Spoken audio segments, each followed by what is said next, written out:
My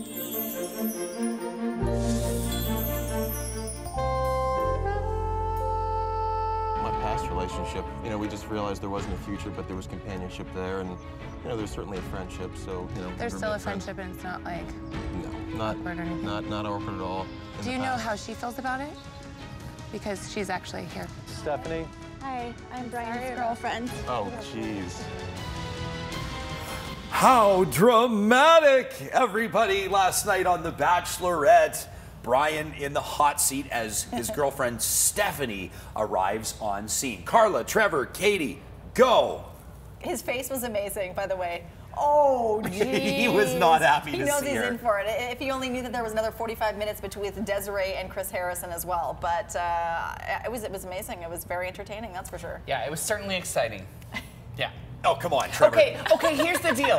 I think that it's ridiculous to find out that he says they were broken up, she says they were on a break. Either way, they weren't together at the time. So the fact that they're all upset that he slept with her 2 days before he came on the show, guess what? That's before he met Des, I don't so think who they're worried cares? so much about the sleeping together as they are that, like Chris Harrison said, he said, well, when you came and you did the interview with our producers and said you want to be on the show and you said you were single, you were lying because you weren't in a relationship. He But said they're he not was in a ready to relationship, find but he love. says they're not. But he says they're not, she says there is, and quite frankly, out of the two of them, she looked like the crazy one by the time they were done. Yeah, Let's I take a didn't hear look this at clip. let's take a look at how this all, I was going to say unfolded. Let's take a look at how it unraveled last night. I've had a very rocky, toxic relationship. There have been a lot of bad things. Yes, we've had a lot of rocks at my face. I did throw rocks There's at been you crazy because you're a situations. jerk. She has told me also she's been dating other people. It's like you said you wanted to take a break, and you're seeing other guys. I said I wanted to break up with you, and you said, no, babe, let's just have a break. May 10th, we're going to meet up for dinner. You said you have it marked on your calendar. No, liar. Brian, let me You're ask such a you this. liar. Look, You guys Brian. were still dating. So it doesn't matter if you guys were dating other people, you were still dating. We were not dating when I came on. 2 days prior coming, that's dating. We were not out together. We've been Oh, call we just friends slept together. Love this. Yeah, I did throw rocks at your face, but you were being a jerk. Oh, well, sticks and stones can break his bones, but Des is not going to pick him. Very nicely But you know done, what I did like Katie. is at the end when they said, you know, Chris said to Desiree, so are you going to send him home? She goes, I've got to go with my gut on this one. You don't have to go with your gut. It's right out for the whole But hang on a second. I gotta say something. No, sorry. hang on a second. I want to say this. I think this is an absolute joke. First of all, who cares if he slept with somebody 2 days before the show? She probably did too, and half the other guys probably did too. Who cares if he had a girlfriend or not? This is a show where she's going to make out with 20 guys over the next 14 episodes. Yeah, exactly. I'm with you on that. Yeah. And you know what? This never happens. You guys know this with me. I honestly, for the first time in probably the entirety of this franchise that I've been watching, side with the guy on this. I think that he's getting kind of railroaded here a bit. I think she's a little bit crazy. I would agree, and I do think she's crazy, and hopefully she's the next Bachelorette, and that'll be a really Definitely dramatic season. definitely do next. Trevor, you mentioned something last week that I want to follow up on now that you've seen the episode. You, upon seeing the promotional clip, suspected that the girlfriend might actually be an actor. Yeah. Do you still?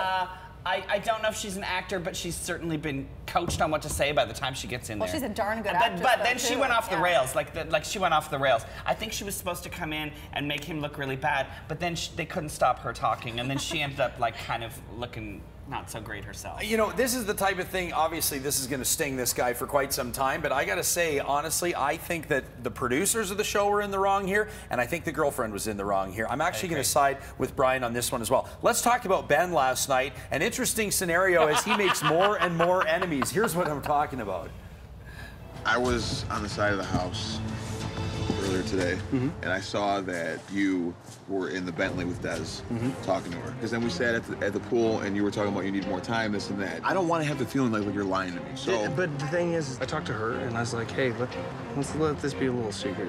My dating life's not public. I don't kiss and tell. I don't like people to know what's going on with me, what I do in my private time with them. I don't do that. But listen here, though. The word secret in this house, in this situation, doesn't sit well with me. Then, I don't trust you. His love life's private, guys. Yeah, of course. I love that. And I love that the other guys are like, television. this doesn't sit well with me. We are not going to be friends, man. Like, I am not cool with this. And it's like, who cares? Mikey is the bully. He's the one Mikey's who's waving the big no, red Mikey flag and about. the other guy, the one that's Yeah, always. I don't know. Yeah, the both other of them one. are not very memorable. Yeah. What do you make of this with Ben? I mean, to me, it looks like he's trying to get private time. He's trying to go on these, these sort of alone dates. He's trying to capture her heart. Isn't that the point? I think Ben is a victim of bad editing a little bit. I don't think he's. I mean, he comes off a little bit like a slimy politician, and he's wearing a horrible tank top. Don't judge the man. Women are obsessed with the tank top. Cut of his tank top. It's bad. But I think next week it looks like someone's going to try and sort of like slip her the news that he's a bad guy, and that's the kiss of death. Yeah, that's the kiss of death. Once they start going to her, mommy, he's doing something wrong. They're all in Carla, I was trouble. telling you this before. The thing that's driving me nuts about this is that they're talking about this makes me jealous and this makes me angry and I get really upset at this kind of thing. But the whole idea of this show is to win the show, and that's one comment that Ben had made too. He said the show's not called Let's Make Friends or Just Be Friends. It's called Bachelorette for the reason, right? Yeah. So yeah, I completely And agree. every time it shows the three of them, Mikey and why Ben the and that three of other them? guy, No one else it cares. looks like the movie Mean Girls. That's what I can think Except about. Mean Girls with like rhino men playing the parts. And he did like say, they all kind I thought it was going to get physical because Mikey did say, "Oh, this might have to. We might have to fight. We might have to get." I'd like to talk to you, please. And then they like. At the Edmonton International Film Festival, Mean Girls and Massive Men, directed by Trevor Schmidt, inspired by The Bachelorette here on City. Every Tuesday morning, these three break down the drama. We always want to hear from you. Connect with BT on our website. We're back with more right after this.